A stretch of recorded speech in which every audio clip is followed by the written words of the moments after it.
আমার সিও তো আছে এখানে, আমি চলে যাই ওখানে। কারণ আমাকে আমার জায়গাটা একটু দূরে, যেহেতু একটু কোথায় আবাহনী মাঠ আমাকে যাইতে হয়, আবার একটু ঘুরে যাইতে হয়, কারণ ওই সামনে দিয়ে তো আমি যাইতে পারছি না। ওরা ওখানে গ্রেনেড এবং এসএমজি টেসএমজি দিয়ে ওরা গেটের বাইরে বের হয়ে গেছে বিডিআর জওয়ানরা।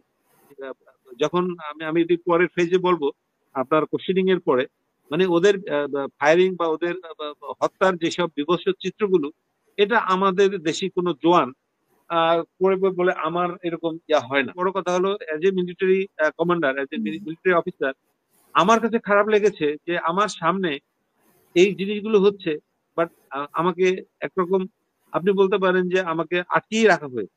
তো এটা আমি কেন স্যার আবাহনী মাঠে না, আমরা উই আর ডিসকাসিং, তুমি আসো। তো আমি তখন আই কুড গেজ আমার সৈনিকরা, আপনি যদি ওই সময়ের আর্কাইভে দেখবেন, my troops they had been crying আমার সাথে। তারা মানে আমরা সবাই, আমাদের খুব মন খারাপ ছিল যে কি হচ্ছে টচ্ছে। এবং ওই যে সৈনিকটার ভাই ওখানে ভিতরে ছিল, ওরেও দেখলাম যে খুব ছটফট করতেছে, সে কোনো মেসেজ পাচ্ছে না, না। তো ওভারঅল সবকিছু মিলে টিলে, তো 12টার সময় যখন আবাহনী মাঠে যাইতে বললো, তখন আমি কিভাবে যাব, কারণ আমার গাড়ি তো যাই হোক, ওটা তো আর আমাদের জন্য সমস্যা না।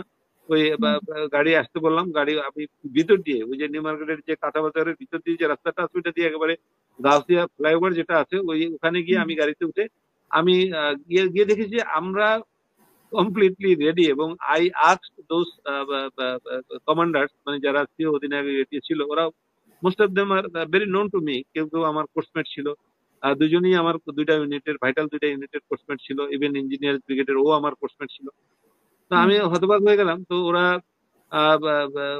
12টা বাজে, আমরা কোনো অ্যাকশন না, কোনো কিছু না, এখন এখানে ডিসকাস, কার সাথে ডিসকাস করবো? এভরিবডি, মানে কমান্ড চ্যানেলে everybody is busy with the mobile.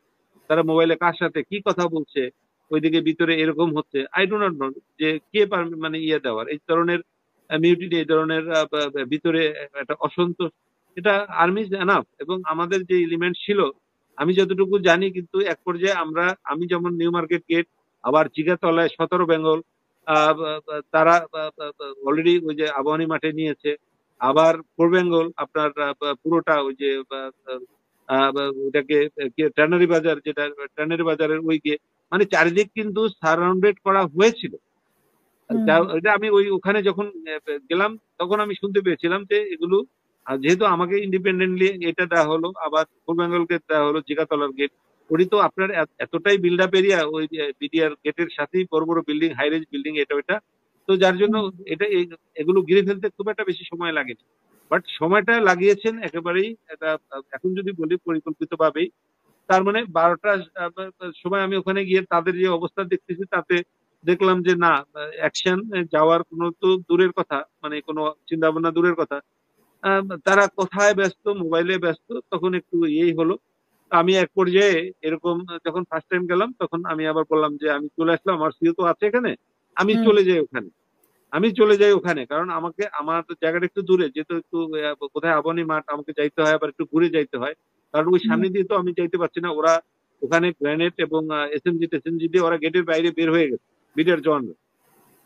আমি কিন্তু রিস্ক নিয়েই আবাহনীর মাঠে যতবারই গিয়েছি, ততবারই রিস্ক নিয়ে গিয়েছি। এটা গিয়েছি একটু ঘুরে ডিটোর নিয়ে, কলাবাগানের ওই রাস্তাটা দিয়ে, রাপা দিয়ে, তারপরে ওই জায়গাটা রাপা প্লাজা।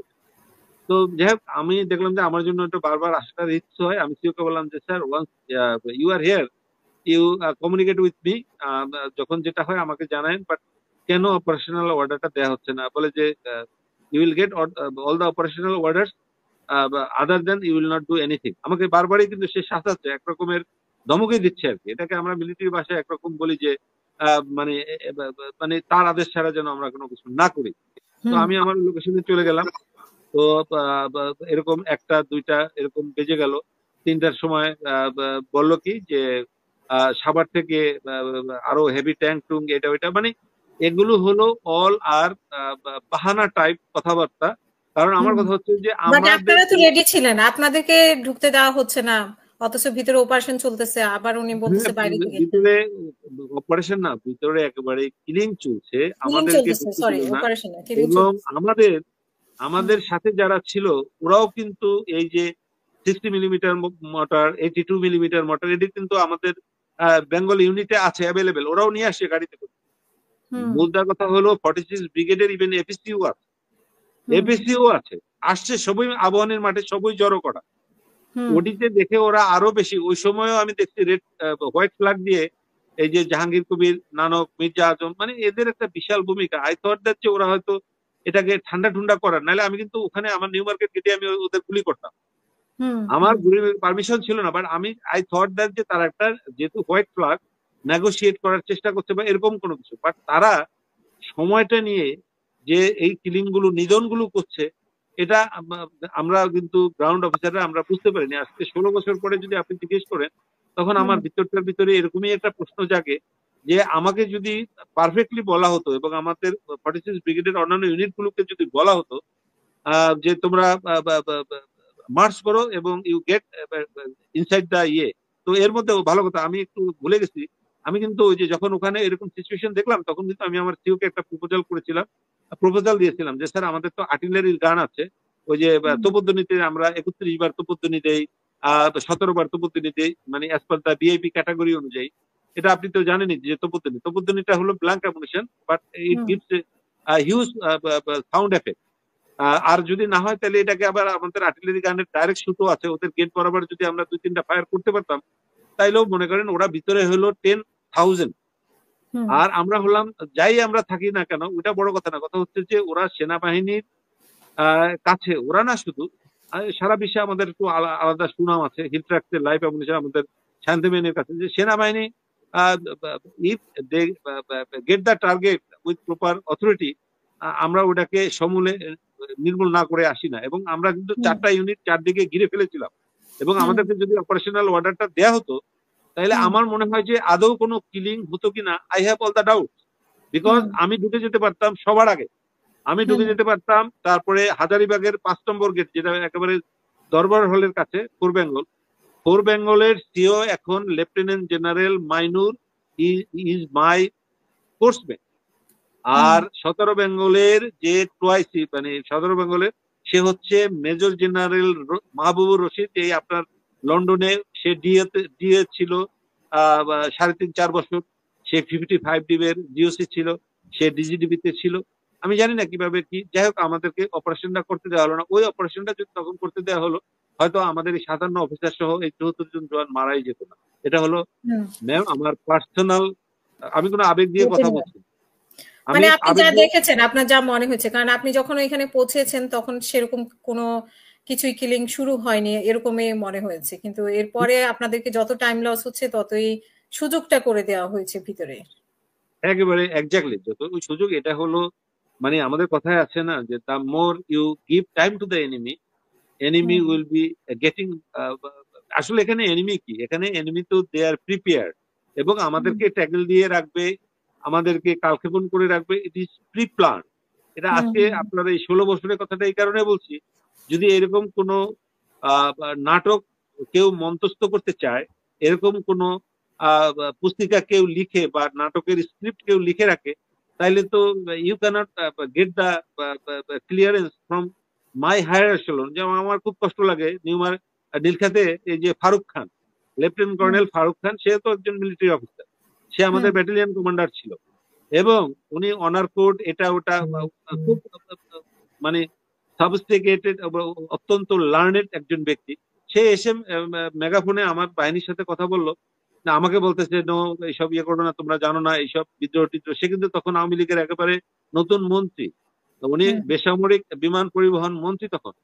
তো উনি যদি মন্ত্রীর অ্যাপার্ট থেকেও যদি না দেখে, উনি মিলিটারি অফিসার, উনি যদি আহ তারেক সিদ্দিকী সামরিক উপদেষ্টা, সেও একজন মিলিটারি অফিসার, আমার হুম সেনাপ্রধান, আমার ব্রিগেড কমান্ডার, এদের কাছ থেকে যদি যে আমি আই লিভ এভরিথিং, যে আমি আমার অফিসারদেরকে বাঁচাবো, অপারেশনাল হুম ওয়াটারটা দিলে আমরা কিন্তু ইয়ে করতে পারলাম। যেখানে আপনি শুনেছেন নিশ্চয়ই যে ওখান থেকে জীবিত যারা বের হয়ে আসছেন, সেই মধ্যে মেজর জাহিদিন অনেকগুলো ইন্টারভিউ আছে, যে হুম ডিজিকে কি নৃশংসভাবে দে হ্যাভ কিল, এবং কারা এটা এই ষড়যন্ত্রের সাথে জড়িত, এগুলো নীল নকশা আগেই করা। এই কারণেই তারা এই ডিলে ব্যাটলটা দিয়ে দিয়ে তারা, নাইলে দেখেন আপনি জাস্ট শপথের 50 দিনের মাথায় কিন্তু এই পিলখানা আমাদের এখানেই 21শে ফেব্রুয়ারি একটা মাতৃভাষা দিবস থাকে, শহীদ দিবস, এইটার হুম সাথে তারা এই ঘটনাটাকে ট্যাগ করে এমন একটা ঘটনা ঘটালো, যেটা আমার কাছে মনে হলো যে এই জন্য একটা নাটক মঞ্চস্থ হতে যাচ্ছে আজকে 16 বছর পরে, বাট তখন কিন্তু আমি এটা জানি।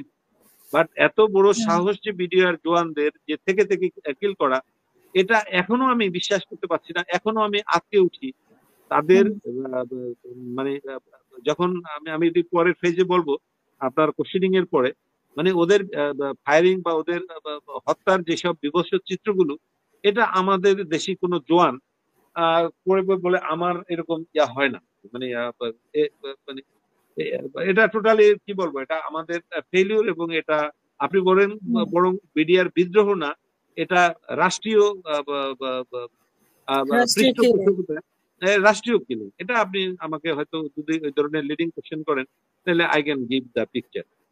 হুম, এটা রাষ্ট্রীয় কিলিং কিলিং এবং আপনার এরপরে আপনারা আসলে কখন সুযোগ পেয়েছেন? মানে আপনি সেখানে 12টা পর্যন্ত বর্ণনা দিয়েছেন না, সে ওই তো 25। ওই সারা দিনটাই, মানে এটা হচ্ছে যে ওইভাবে কমান্ড চ্যানেলে আমাদেরকে নানা বলে টলে, ওই যে 25 তারিখ পুরোটা গেল, 3 বার আমি গেলাম ওখানে। আমাদের একটা মনে করেন যে কোনো এখানে অ্যাটাকের কিছু নাই, তারা যে প্ল্যানটা করে আছে বা এটা টোটালি একটা মানে আমাদেরকে এসব বুঝিয়ে তো লাভ নাই। একই কনভেনশনাল ওয়ারের মিলিটারি রুলস, আইন কানুন সারা পৃথিবীতে একই। তো এখানে ওই যে স্টার্ট লাইন দিয়ে অ্যাটাক করবে, এই করবে, ওই করবে, এগুলো হলো সব হলো অল আর বুলশিট। এটা হলো যে হুম, শিক্ষাটা আমরা শিক্ষা গ্রহণ করেছি, এগুলো হলো মানে আমাদেরকে ওই যে আছে না যে মানে এগুলো ট্যাকটিক শেখানো আর কি। যুদ্ধক্ষেত্রে আমার ভাইরা শহীদ হচ্ছেন, আমার অফিসাররা, আমার কলিগ অফিসাররা শহীদ হচ্ছেন। তো আসলে সত্যি কথা বলতে কি, এটা নিয়ে যেমন কাল বাদে পরশুই আমাদের সেই দিনটা, তো আমি এতটাই ব্যথিত, এতটাই যে এর আগে আমি কথাটা বলে অনেকটা রিলিফ হলাম। এই 16 বছর তো আমি বলতে পারি নাই। আমার জিনিসটা হলো যে ওই 25 তারিখে তো আমাদেরকে ঢুকতে দেয়া হলো না। 25 তারিখ গেল, 26 তারিখ গেল, আমরা ঢুকলাম। 26 তারিখে ঢুকার কথা ছিল 27 তারিখ সকালে, বাট আমরা একটু যেহেতু আমরা কাছাকাছি ইয়েতে ছিলাম, আমরা 12:30 পৌনে একটার দিকে আমরা ঢুকেছিলাম। তো পঁচিশ হুম। তারিখে যখন ঢুকতে পারেনি আর প্রচন্ড রকমের ফায়ার এটা ওটা হয়েছে, তখন এই যে বিভিন্ন রকমের নাটকগুলো আসতেছে তাদের মানে 25 ওই যে তারিখে আপনাদেরকে কি বলে আর ঢুকতে দেওয়া হয়নি? আপনাদেরকে তো বলেছে যে 12টা পর্যন্ত আপনি বলেছেন যে আরো সাভার না, থেকে ওই আসতে। যে তখন ওরা মানে আমাদেরকে বলেছে যে মানে আমরা আহ, আহ, আহ, স্পষ্ট মনে আছে যে আমরা এখানে যদি এখন অ্যাটাক করতে যাই, এটা ফারুক খানের কথা, আমার ব্রিগেড কমান্ডারের কথা, আমার সিওর কথা, এবং আমি অথরিটি নিয়ে এই কথাগুলো বলছি যে এই মুহূর্তে যদি আমরা এখানে অপারেশন পরিচালনা করি, তাহলে হতাহতের সংখ্যা আরো বাড়বে, আরো বেশি এখানে হবে। মানে একটা তিলকে তাল বানানো, তিলকে হুম, তাল বানিয়ে বুঝিয়ে দেওয়া যে এখানে অপারেশন করতে গেলে এখন জীবন জীবন হুমকি তো যা হবার হয়েই গেছে। আর হুম, এখানে আউটসাইড যেটা ফারুক খান আমাকে ক্লিয়ারলি আমাদের সৈনিকদের সামনে, যেখানে সিভিলদের কিলিং হবে বেশি, ওরা আশেপাশে থাকে। আসলে মুদ্রা কথা হলো, আর্মি যখন অপারেশন করে বা এই হুম, ধরনের ইয়াদের সেফটি গিয়ারে বা যখন কোনো অপারেশনাল মুড, তখন সিভিলিয়ানদের আপনার সেফটি সাইড বিবেচনা করেই কিন্তু অপারেশন লঞ্চ করা হয়। আরে ভাই, আমাদের কলিগদের মেরে ফেলতেছে, আমাদের ভিতরে আমাদের পরিবারদেরকে নিগৃহীত করতেছে, করতেছে। আর নাও ইউ আর টেলিং যে খুব বেশি হবে, আরো বেশি হবে হ্যাঁ বলতেছেন। মানে হুম, আপনার মৃতের সংখ্যা বেশি হবে এবং খুব হবে। তো this all are bullshit, wrong teaching, এবং দেয়ার মানে আমি বলবো যে এটা এই পরিকল্পনা প্ল্যান, এবং এটা অত্যন্ত ডিজাইন করে করা, অত্যন্ত সুন্দরভাবে করা। তো যাই হোক, ওই 25 তারিখ রাত হয়ে গেল। রাত হলো, সন্ধ্যার পর সন্ধ্যা 7:30টার দিকে আবার নতুন একটা ফরম্যাট বের করলো কি আমাদের। প্রথমে বললো 5 কিলোমিটার ব্ল্যাক আউট, 5 কিলোমিটার হুম, ব্ল্যাক আউট, মানে 5 কিলোমিটার দূরে সরে যেতে হবে। আমি হুম, ছাড়া কিন্তু অন্য কোনো ইউনিট গুলো নাই, সব ইউনিট গুলো কিন্তু আবাহনী মাঠে নিয়ে গেছে, কেউ কিন্তু পজিশনে নাই। হুম, ওই যে আপনাকে বললাম যে ওই হাজারিবাগ, হুম, হাজারিবাগের যে ট্যানারির যে চারিদিকটায়, ওখান থেকেও ওদেরকে নিয়ে যাওয়া হলো। আর জিগাতলার গেটটাও আনঅ্যাটেন্ডেড, ওইটা তারা সবাই আবাহনীর মাঠে। হুম, আর শুধু আমি একমাত্র নিউ মার্কেটের ভিতরে আমার বাহিনীটা নিয়ে। তো যখন 7টা সন্ধ্যা পরপরই যে জাস্ট 7টা সোয়া 7টার দিকে একটা মেসেজ আমি সিওর কাছ থেকে পেলাম যে আমাদেরকে 5 কিলোমিটার দূরে ব্ল্যাক আউট, মানে ব্ল্যাক আউট দেওয়া হচ্ছে, 5 কিলোমিটার দূরে আর্মি সরে যেতে হবে। তো এটা আমি খুবই মর্মাহত হলাম যে ব্ল্যাক যদি 5 কিলোমিটার হয় এবং কোনো বিদ্যুৎ নাই, সব বিদ্যুৎ সংযোগ টংযোগ বন্ধ, পিলখানার ভিতরে কোনো বিদ্যুৎ নাই, আশেপাশের এলাকাতেও কোনো বিদ্যুৎ নাই, আবার 5 কিলোমিটার দূরে আমাকে সরে যেতে হবে। তো হুম আমি একটু ইয়ে করলাম, আমি সিও কে রিং দিলাম যে স্যার হোয়াট ইজ দিস, বলে যে do not ask or do not put any question to me, the order has come, যে 5 কিলোমিটার দূরে তোমাদের সরে যেতে হবে। তাই আমি বললাম sir you know the place, আমি যদি 5 কিলোমিটার দূরে যাই তাহলে তো আমাকে ওই গুলিস্তান যাইতে হবে, তা হুম গুলিস্তান তারপরে আমাকে তো ইয়াতে যাইতে হবে, তখন আমি আমি কি করে যাবো, মানে হোয়াট হুম ইজ গোয়িং। তা বলে যে তোমার এত কিছু তো আর জানার দরকার নাই, you need to get the permission, তুমি hmm you will not get the permission. এই একেবারে ক্লিয়ার একটা কথা বলেছিল যে রিস্ক ইজ ইনভলভ, এই ওই বিভিন্ন কথাটা বলতেছে, তারা তাদের অপারেশনাল কথা, কারণ তারা একটু ডিগ্রিধারী, তারা পড়াশোনা হুম করেছে এটার উপরে, মানে হুম এরকম একটা ভাবার। তো হুম যাই হোক, আমি বললাম যে স্যার এখন আমি কি করবো, বলে যে তুমি জিগাতলার গেটের মধ্যে তুমি ঢুকে যাও, যেহেতু আমাদের ওখানে ক্যাম্প ছিল। তো মানে আকস্তাই, ইউ আন্ডারস্ট্যান্ড, যখন আমি 10টা 10-এ ওখানে গিয়ে পৌঁছলাম, আমি এরপরে আর যখন কোনো ডেভেলপমেন্ট ওখানে দেখতে পাইনি, তখন হুম আমি স্বভাবতই আমি খুব মর্মাহত, এবং আমি নিজেকে নিজেই খুব ইয়ে করছিলাম যে এখন রাতে গিয়ে আমাকে নিউ মার্কেটের ভিতরে ঢুকে থাকতে হবে, কারণ যেহেতু chain of command I have to follow, আমি কিছু করার নাই। না, আমার জওয়ানদের নিয়ে, আমি আমার সৈনিকদেরকে নিয়ে আমি নিউ মার্কেটের ওই যে আমাদের যে সায়েন্স ল্যাবের যে ক্যাম্পটা ছিল, ওখানে, ওইটাও আমি মুখে শুনিয়েছি, আমি ওখানে যাইনি, আমি ইনসাইড দ্য নিউ মার্কেট, আমি নিউ মার্কেটের মধ্যেই, বাট আমি তাদেরকে শুনিয়েছি যে আমি, মানে আমি সবসময় প্রতীক্ষায় ছিলাম যে আমি একটা কোনো একটা অর্ডার আমি পাবো, মানে হুম কিছু একটা অর্ডার পাবো যে আমরা এই জন্য অপেক্ষায় ছিলেন, কারণ আপনার নিজেরও তো বা সৈনিকদেরও তো খারাপ লাগছে যে আসলে কি হচ্ছে ভিতরে, এটা এত খারাপটা সাউন্ড বুঝেন, এত কিছু। খারাপটা হচ্ছে যে এটা আসলে ভাষায় প্রকাশ করা যায় না। যখন কোনো লাইফ অ্যামুনেশন, যখন কোনো মানে কিলিং ইনসাইটে, মানে একটা আটকানো বদ্ধ একটা জায়গায় যখন এরকম হয়, তখন অনেকেরই আত্মীয় স্বজনের চেয়ে বড় কথা হলো, as a military commander, as a hmm military officer, আমার কাছে খারাপ লেগেছে যে আমার সামনে এই জিনিসগুলো হচ্ছে, বাট আমাকে একরকম আপনি বলতে পারেন যে আমাকে আটকিয়ে রাখা হয়েছে, হুম আটকিয়ে রাখা হয়েছে। এভাবে যদি আমাদের মানে আদেশ সিওদেরকে, না দেওয়া মানেই তো আপনাকে আটকে রাখা, আপনি তো আদেশ ছাড়া কোনো কাজ না ওই করতে যে আমি পারবেন না। বললাম না যে একজন সিও তার অফিসারের কলারটা কখন ধরে, এটা তো টোটালি আনএথিক্যাল একটা ফল। সে কাজটাও সে করেছে, সে কাজটা করেছেন, এবং সে খুব ভালো পজিশনে এখন আছে, এখন বেরজার চেয়ারম্যান মেজর জেনারেল জিয়া চমৎকার ভাবে চাকরি করে যাচ্ছেন। তা আমি এগুলো আসবো পরে, বাট আমার কথা হচ্ছে যে আপনি আমাকে একেবারে টার্গেট থেকে নিয়ে যাচ্ছেন, আমার বুকেও যাতে গুলিটা লাগে এটাও আপনি আহ, বা- বা- বা- কি হবে না চেষ্টা হবে এটা আপনি কিছুই বলতে পারছেন না। বাট কথা হচ্ছে যে যাদেরকে ওখানে মারা হচ্ছে, যাদেরকে নিগৃহীত করা হচ্ছে, তারা অত্যন্ত মেধাবী, চৌকস এবং বাংলাদেশ সেনাবাহিনীর অত্যন্ত গর্বিত অফিসার। যেমন দু একটা অফিসারের কথা বলি, কর্নেল গুলজার, কর্নেল গুলজারকে জাস্ট 10 দিন আগে আপনার ট্রান্সফার করা হয়েছে। পোস্টিংটা করা হলো বিডিআর এ। সে কিন্তু তার সফলতা শতভাগ, এবং তার অনেস্টি নিয়ে, আমার কথা হলো যে maximum most of the officer, তাদের অনেস্টি, অপারেশনাল ক্যাপাবিলিটি, তাদের ইন্টিগ্রিটি, এগুলো নিয়ে কথা বলার প্রশ্ন আসে না। অল আর কমান্ডো, হুম আমাদের বেসিকটা শুরু হয় কমান্ডো দিয়ে। হুম একটা অফিসারকে যদি ওই জায়গায় যদি একটা অস্ত্রের সাপ্লাইও দেওয়া যেত, আহ, তাহলেও তারা অন্তত মরতো কিছু নিয়ে মরতো।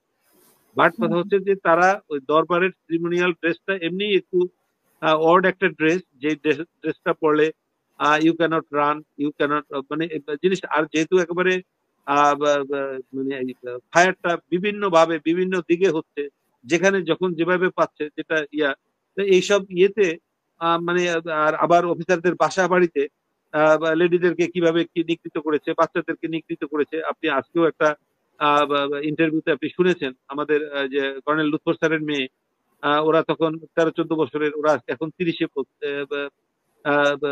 30 বয়স। তারপরে আপনার এই যে জেনারেল শাকিলের ছেলে ব্যারিস্টার। তাই আমার কথা হচ্ছে যে ওরা তো তখন একেবারেই ছোট ছিল। হুম মানে আমার এটা হলো যে কিভাবে ওদেরকে নানাভাবে নিগৃহীত করা হচ্ছে। মানে আমি বলবো যে এটার চেয়ে এত নিষ্ঠুরতম পরিণাম, যেটা আমাদের দেখতে হবে, আমাকে সাক্ষী থাকতে হবে, যেটা পৃথিবীর ওয়ার ইতিহাসে, first world war, second world war, hmm Gulf war, any war, it never covered, it never even যে আপনার আপনার হলোকাস্ট যেটা হয়েছে সেকেন্ড ওয়ার্ল্ড ওয়ারে, ওটার মধ্যেও কিছু ননসেন্স ফর্ম করে কিন্তু নাস্তিকদেরকে মারা হয়েছে। বাট আমাদের এখানে কিন্তু কোনো কিছুই মানা হয়নি, কারণ এটা সম্পূর্ণই একটা ইন্টেনশন